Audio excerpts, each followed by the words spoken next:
Мои дорогие мамочки, папочки, бабушки и дедушки, если у вас заболел ребенок, держится высокая температура, прослеживается длительный кашель, посмотрите это видео, находясь рядом с вашим ребеночком, и его можно далее пересматривать неоднократно.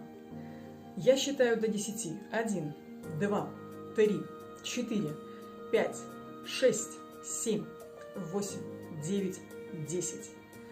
А теперь посмотрите на своего ребеночка и назовите 3 слова. Люблю, люблю, люблю. Через час можете измерить температуру вашего ребеночка, она придет в норму и кашель остановится. Не забудьте поделиться этим видео и подписаться на мой YouTube и Telegram канал, где я веду в полном сопровождении. Всех обнимаю, вы абсолютно здоровы.